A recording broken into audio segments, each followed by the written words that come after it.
Monday. Welcome to MyStockScanner Live, powered by the 3-Point Playbook. We are proving that investing doesn't have to be stressful. We keep it simple. 3 questions for every stock. Is it a quality company? Does it have an upside?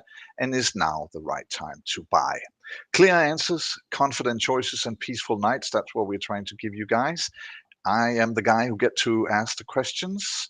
And sometimes on behalf of you, if you have written us some questions, that's at FOMO@mystockscanner.com. The answers are supplied by Hans-Henrik Nielsen and Liam Flavel. Are you guys ready for another week? Definitely. Yeah, That sounds absolutely. good. It'll be an interesting one. It's going to be an interesting one. It's one of the big weeks in the year. And you guys, I can see that, can smile. And you can do it all the way to the bank. And you could do it to the tune of 31.6, which is the year-to-date number for the 3-Point Playbook portfolio. And compared to, for example, the US major index S&P 500, which sits at, let me see, 15.47. Not too shabby, Liam. It's not too shabby, but actually it really depends on how you look at it, because you can see the benchmark figure that we've got is 4.71. That is because we take into account currencies. There is other currencies than the US dollar out there, I believe. I think we have sterling still, and you guys have some sort of weird currency. But yeah, so the US dollar took a hell of a dive this year because of the Trump policies, and there are good reasons for that. What that's meant is that if you were actually holding US dollar stocks out there, then those would have dived as well. So our mixture of European portfolio stocks and also the US dollar side of things has actually given us a much better return than the benchmark. So the benchmark of 15.47 is if you sit in the US, not necessarily here in Europe. No, exactly. So for exactly that reason, one of the things we always teach people is about diversification, and that's what's held our portfolio up this year, is actually being in so many different types of stocks, so many different countries, that we're diversified geographically as well as just across different sectors and industries there. You can see at the moment, I mean, that blue sort of line in the graph there that we've got, the blue area chart, is way above the S&P 500, which is a great sort of result for us. You can also see we're down to, I think it's just under 50% in stocks right now. So we're holding quite a lot of cash ready for any particular downturn that we might see. And in the middle of the earnings season, that could be a good thing. You never know. We shall see. One thing for sure is you have the powder ready if there's a need to fire. On the show today, we are going to talk more about the 3-Point Playbook portfolio, because we sold some stocks this week and bought a couple as well. We're going to talk about a major bank merger in Denmark. There's talks between China and the US.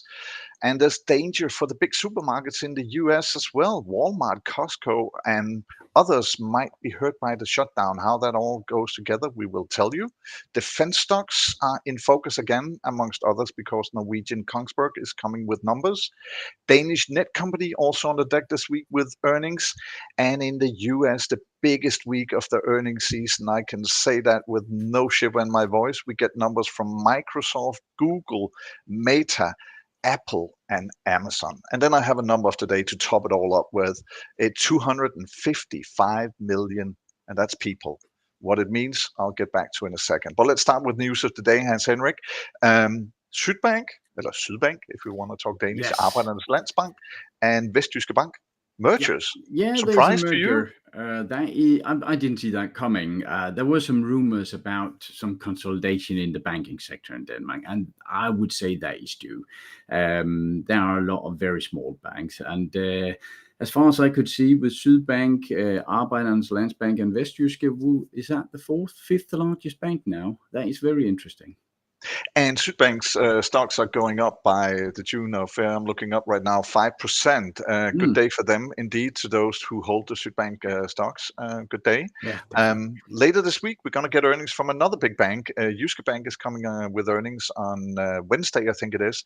But lots of other banks are going to give us numbers as well. We're going to get from Spar Nord, Skjern, and Nordfyn. So lots and lots of banks going on, but also companies are coming with earnings. And one that we had our mind set on for, I think we talked about them last week, was Netcompany. Hans Henrik, earnings on Thursday from Netcompany. We almost threw out a net for them right there, but we're not buying into earnings. That's a rule. That's true. We did a little piece on it. I think it was a week or two ago, because we had a lot of questions about it. And just to summarize that very quickly on our playbook here, we do like to see as much green as possible. And this is just a good quality stock. There's no doubt about it. Some very interesting products in the pipeline, good quality score of 82, earnings per share and revenue going up, cash flow going up. It's a rock solid company, definitely. When we're looking at the value chart, which we often do, there's a very good case here. I know the analysts are only believing in around 11%, but when we're looking at this mix between price earning and earnings per share, that is where we are looking, trying to look into the future in our little crystal ball here. Not to predict where the price should go, but to see if there is a good solid upside. And we must say that our bull case here is almost 110%. Our bear case is only minus 1% about. So we have no idea where it lands, but it shows there's a lot better upside than downside. As you said, we are not buying straight into earnings. And if we look at it here, we can see that earnings are coming up here. It isn't double green, as we call it, meaning that our indicator on daily and weekly are showing green. That tells us there's a good momentum. This is a fantastic setup, if you ask me. But we never buy straight into earnings. So let's see what happens after the earnings. I can feel almost a disappointment in your voice. Yeah, in that sense. definitely. I see I Liam would smiling as well. Yeah, Because had there been this no is so earnings, I close. would have grabbed it today. Yeah. Okay. We shall see, as I said, earnings this week, and it could be a grab straight after that. But there's always a little volatility coming into that. Lots of unknowns. And when we see the unknowns, we tend to sort of zoom out and go helicopter view and see it all from above. And Liam, if we take that look from above right now, yeah, these two guys are meeting up. No introduction needed, but just in case, if you're listening to the only sound version of this, the picture that's been showing on the screen is Xi and Trump. And there's a smile on the one guy, and the other one, I can't see if it's a frown or a smile. Liam, they say the framework looks pretty good for the negotiations between China and the US. Yeah, I mean, I've said that, only about 15, 16 times this year so far. So we have heard this before. It does sound like they're inching forward. They've both got strangleholds over each other's economies, because China have the rare earth minerals that they're threatening, or actually are stopping distributing around the world to all countries at the moment, it seems. And the US have things like jet engines that their own homegrown, the Comac Chinese aircraft manufacturer actually desperately needs, and they can't do anything else without them. So there's a lot going on between these two. It took 2 years for very little to happen at the end of the day in the last trade war that they had in 2018 onwards. So we're in very early days on this so far. The one thing I would say that is totally disgusting is the Bloomberg headline was talking about these two consummating their TikTok marriage, which, I mean, I'm just going to share that vision with you in your head. Yeah, thank you. I don't hope that people are eating as they're seeing this show, because that's not a pretty sight in your mind. But there's no doubt these two guys are more interested in solving this than they are keeping this war, because it's going to cost both of them. But let's just, for argument's sake, say, Hans, that we get to a point where they agree upon something, and Trump gets to say there's a deal. What happens then? Of course, that's a guess, but my best guess is that we have seen that before in trade wars, that the second they come to some sort of an agreement, and let's pretend it holds more than a week before one of them backs out, then we will see more container transport. We'll see marine shipping starting to go up in price. People can look all the stocks up, and we can touch on them later. But marine shipping, that would be my bet. If I look to my screen right now and I look up towards the one corner here, I can see Maersk is up by 1.8, 1.9%. Is this the sort of the fireworks going off too soon? I don't know. People are always speculating, and as soon as some rumors come out, they start positioning themselves. It could easily be that they go up, and then it's a bit of a buy the rumor, sell the fact or the news. So I would not jump into something specific right now, but if it seems like they're actually doing some groundwork that seems to stick, then that would definitely be a place I would look to. I'll then take a shot at Liam then and go, if I look towards futures for the US market, we have Dow Jones up by 0.6, we got S&P 500 0.9, NASDAQ 1.3, we got small cap at 1%. That sounds to me like fireworks are going on. It does, doesn't it? And pretty much it's all powered by the US and China not having fisticuffs anymore and actually being best friends for the next 24 hours, 36 hours, something like that, until one of them say something a bit dodgy. Okay, let me ruin the party then, because then, Hans Henrik, let's take a look at internally in the US and for a minute kind of just go look at this shopping cart, because right now there's a lot of talk about going on about SNAP. They used to be called food stamps back in the day, but SNAP is apparently a little more sexy for the consumers over there. But there's a rumor that these companies that we're looking at, Walmart, Costco, and Kroger, and others, could be hurt by what's going on with the government shutdown. What's the story? Yes. Let me see if I could share my screen here. There we go. What we need to realize, I wrote an article about this today. People can go in there and read it. But in the US, there are about 42 million people on food stamps, what is called SNAP today. That means that they're getting paid every week or every month with digital vouchers so they can go out and buy food. And first of all, 42 million people, that's about 12-14% of the US population that can't afford food. We can see on the buy now, pay later that people are 25% of these programs are used for basic groceries. So people don't have money for food. The second SNAP disappears, and you might ask yourself, why would it do that? It's because there's a government shutdown. And that means that they cannot fill up the money chests for these SNAP programs. That means next week, probably, maybe this week, there'll be no more money for SNAP, meaning they will be missing $2 billion every week in revenue for Walmart, Costco, Kroger, and all of these. I think that will be felt.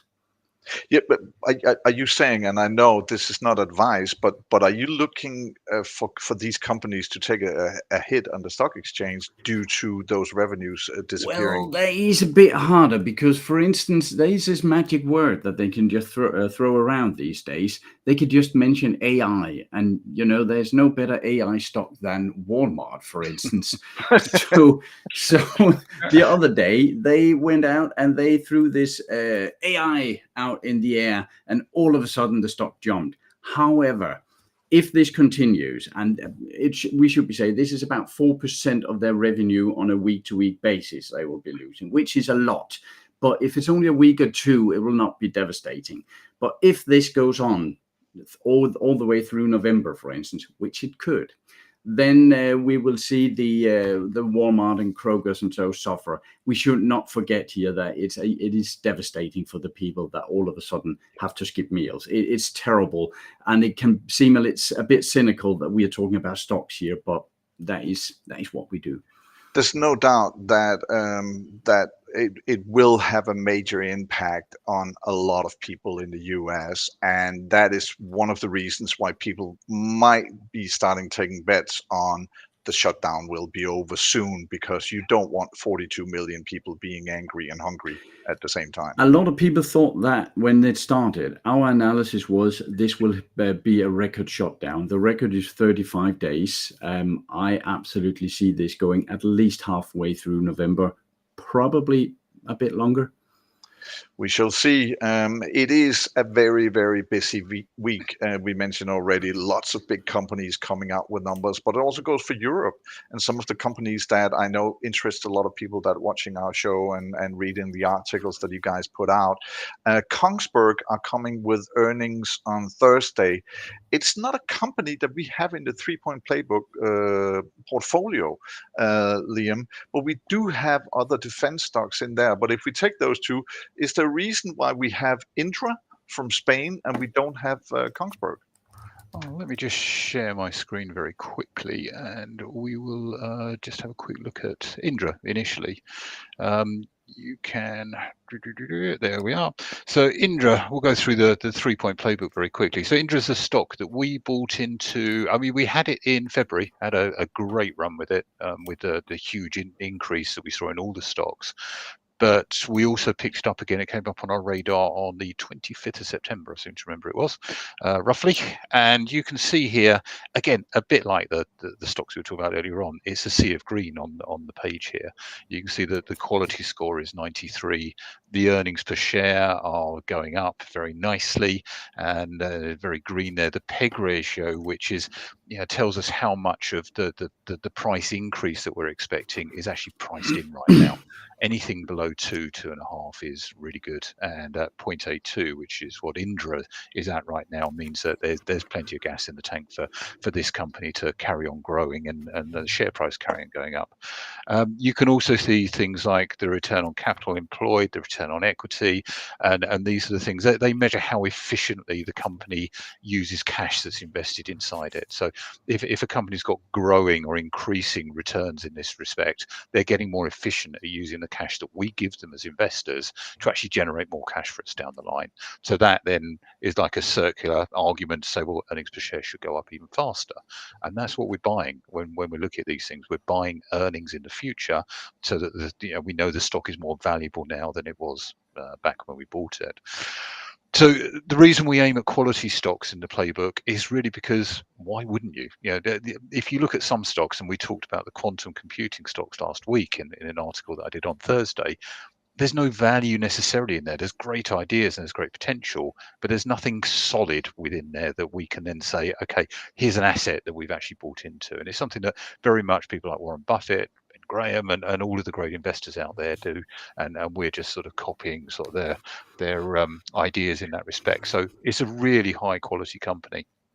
On the valuation side of things, if I may, you guys always say that investing should be boring. Oh, yes, and it is as boring as it gets, because actually we bought it on the 25th of September.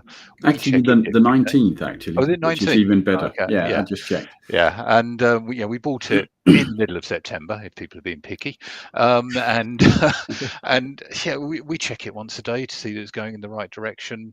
That's it. It's really boring apart from that. There's no excitement in this necessarily, apart from you look at it, and we bought it down here on the just after the 18th, and it shot all the way up there. That's the exciting bit when you look back on it. And what you can see here is the valuation chart that we use to say, okay, back here, was Indra undervalued or overvalued? Because we want to buy cheap stocks. We want to know their quality, but we also want to know that they're actually cheap here. So down here, we could see that actually its stock was turning around and it was ripe to go up, because these points up here showed us that there was far more a chance for appreciation of the stock price there. And then a quick question that has come in on FOMO at MyStockScanner.com is the question about exiting. If you go one screen back, because Liam, I want to hold you to where it's at right now, because a lot of people ask, isn't it time to get out? Now it's touching the upper bar. It's getting expensive. No, it is getting expensive, and that's absolutely right, but it can get a hell of a lot more expensive. You look at companies like Tesla, you look at companies like Palantir over the last year or so, they're still up at nosebleed levels in the valuation. And to be honest, this is where the 0.3 comes in. If we go just to the trading view chart here, what we look for is to see that the stock is in a trend, and we don't buy it until it's not in that. We don't sell it, sorry, until it's not in that trend anymore. So for us, we would wait until the stock drops down.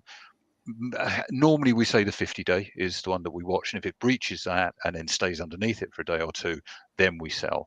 It might be that the MTIs turn red, in which case that will give us an indication, but we'd still wait for it to drop below a moving average. Sometimes we use the 10-day, sometimes, or the 20-day here in the red. Sometimes we use the 200-day.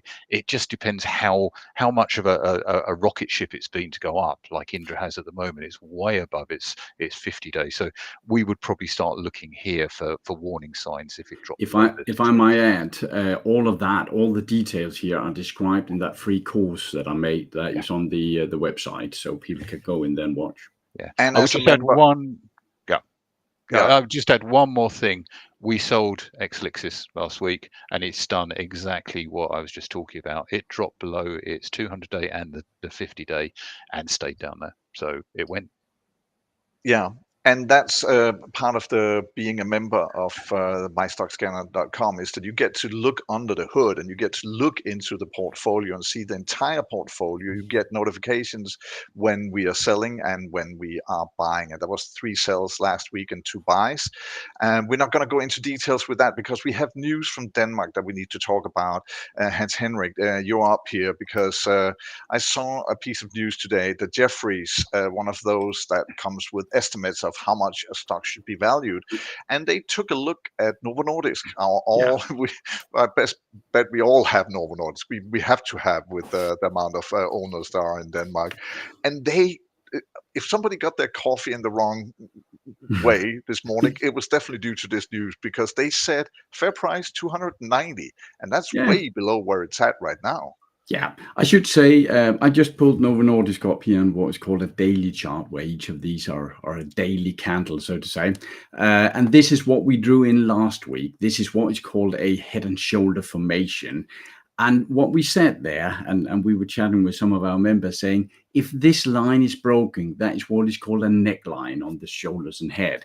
There's no magic in it, but if that was broken, we would be a bit worried. And we actually drew in this and said 280, 290 could be the next area this could go down to. Right now, on these news at Jeffries and a couple of others are lowering the target, it has broken down. That is a bit worrying. We are out of it. We bought it here, sold it here quickly, and we are out of it now.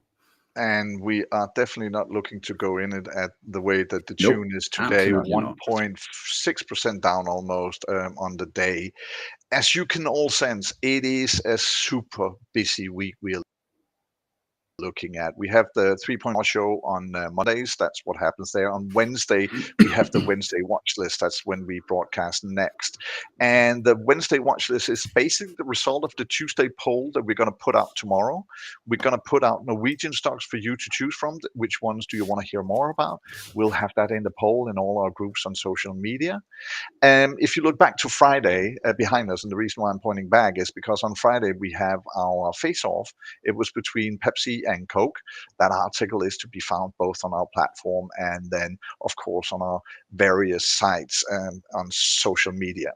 I mentioned at the beginning of the show, 255 million people. That's the approximate customers that Walmart have in a week that visit a Walmart store in somewhere in the world, because they're worldwide. They got about 10,797 stores. Might be one or two. Yeah. You can deduct 10 million from that now that the snap disappears. Yeah, exactly. That's gonna be that's not gonna be funny at all. No. Apart from that, Walmart employs about 2.1 million people worldwide. So they're a huge company. And talking about huge companies, we have them all this week because earnings are coming out from Visa, United Health, HSBC, Iberdrola, Southern Copper. That's just tomorrow, and then rest of the week, just all the huge ones are gonna be coming up with numbers. And we're gonna keep monitoring them all, and we might even do an extra show just because there's so many numbers coming out, just to service you and make sure that you get to hear the news first and foremost. Questions, if you have them, FOMO at MyStockScanner.com. Again, you guys, I know that you're ready. I know it's weird to be excited because there will be earnings that does not live up to the expectation. And that's basically what these companies have to do. Hans Henrik, Liam, do you have a fear for some of these companies that they're not going to do as well as the expectations are hoping? Yeah. Well, to be honest, for this Q3 earnings, I'm not too worried about. It seems like there's good momentum. Depends on if investments can keep going into AI. And then in Q1, Q2, the earnings there, I am starting to getting a bit worried about the overall picture on a lot of US companies, but that has more to do with tariffs. We know they are normally 9 to 12 months delayed into the earnings, so that could start to hurt there. Right now, I'm not that worried. Liam, have a company that you're worried about that you are going to take an extra long look at when they put out the numbers? I would say Meta. They haven't got the hyperscalers are the companies like Google and Microsoft. They're the ones going well because they've got the data centers. Meta haven't. They spent a amount on getting talent in there. Haven't got any real AI presence apart from it gets their advertising better. We will keep you posted all the way through the week. If you have any questions, you know the email address.